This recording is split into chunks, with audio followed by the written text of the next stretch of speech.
Hey mamas, it's Sam Park. Sorry, I've been MIA for a couple of weeks. We were in the process of moving, and I was gonna put this off for another couple of days, but I read through Ephesians 4:27, and it says, "Do not give the devil a foothold."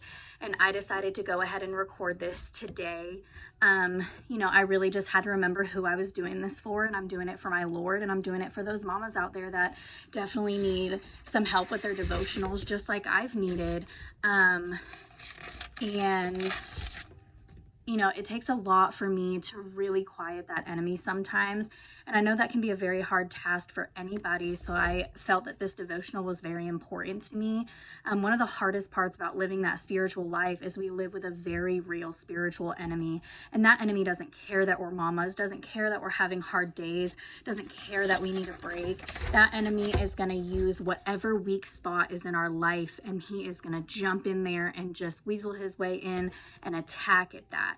Whether it's an emotion that we struggle with or a relationship that we're not secure in, that enemy is just going to take over and try to put all negativity on that situation. And this is a time that we really need to try to stand strong and stand firm in our faith, whether that's worshiping, reading the Bible, praising, going over devotionals, however your way is, try to stand firm in those times. Being a mom is really hard. There are days that I question everything I've done, what I could have done better. But it's really time to shift that mindset and change the way that I see things and try to see a little bit more positive instead of seeing something so negatively. In the house buying process and even the renting process nowadays, you can really get into a very negative mindset. And me and my husband, we just stuck side by side and we stayed as positive as possible. And we trusted in the Lord that he was going to bless us with what we needed. And we truly were blessed with what we needed when we finally just gave it all to him and said, this struggle isn't ours, this struggle is yours, and we really need your help. Also, don't let the enemy try to control your children's mind. We suffer with these hard emotions and the enemy digging at our weak spots. And the enemy also does dig at our children's weak spots. So, do those daily checks with your children. How are you feeling today? How's your mental health today? Do you feel you need to pray a little extra today? Find what works with your children too, whether it's worship or praise or reading a verse of the Bible with them, just whatever really helps them as well.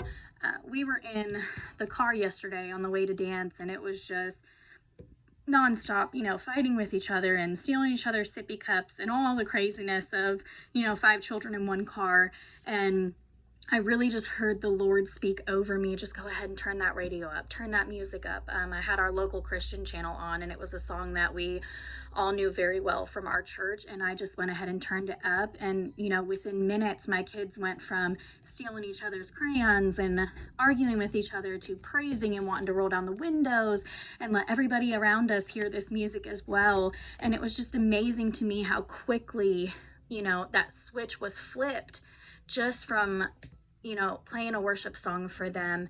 And it brought me so much joy. It brought them so much joy. And there was people in the cars next to us, hearing them sing and belt out, and we could see their smiles.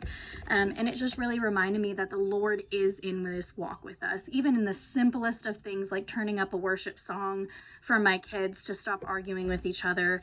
It really does change your mindset. Allow him to help close those weak spots that enemy is trying to fight into with worship or praise or reading his word, whatever works for you. Or if all those things work for you, find your fit and find that fit for your kids as well, because their daily check-ins are just as important as yours. As always, prayer requests are welcome in the comments. God bless you, mamas. And I will get a new devotional on here a lot sooner this time. Thank you guys.